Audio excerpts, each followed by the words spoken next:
Dam lai ka khwal zin na gam daya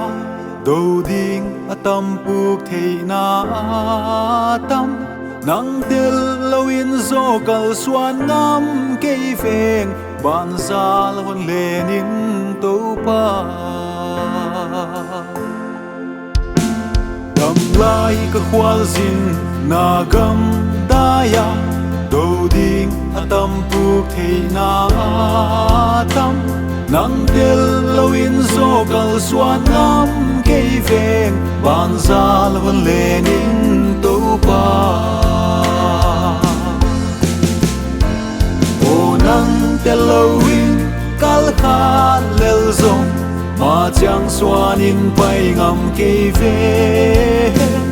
o nang tel lawin nit piat ka lel zong in khwa o kamang ngam lo o nang tel lawin pai ngam ke ve na ton pinahi kapug lo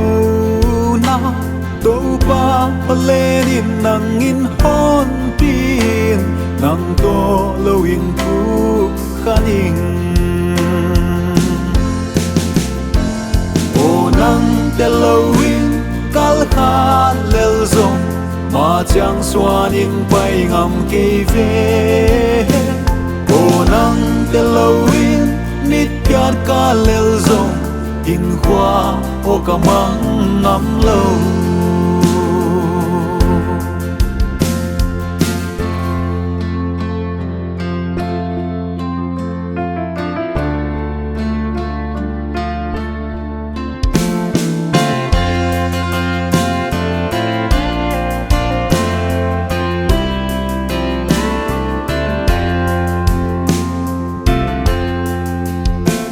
na om pinahi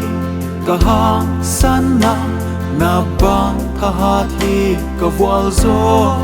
na na ang sungahi kay kabi na pen na pinahin kay kapay o nang tel lawin kal kha lel zong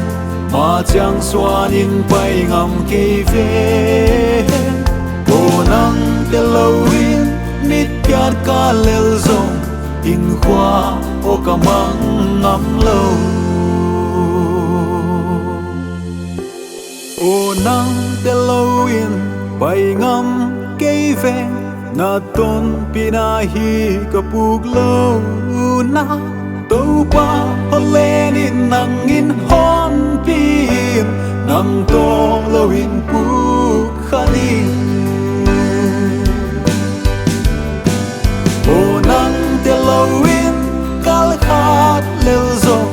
ma chang swan in pai ngam ke ve o nang tel lawin nit piat ka lel zong in khwa o kamang ngam lo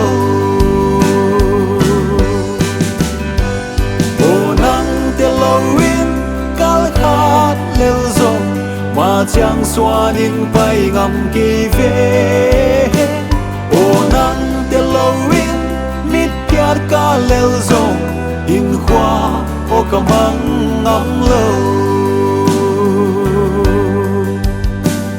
in khwa o kamang ngam lo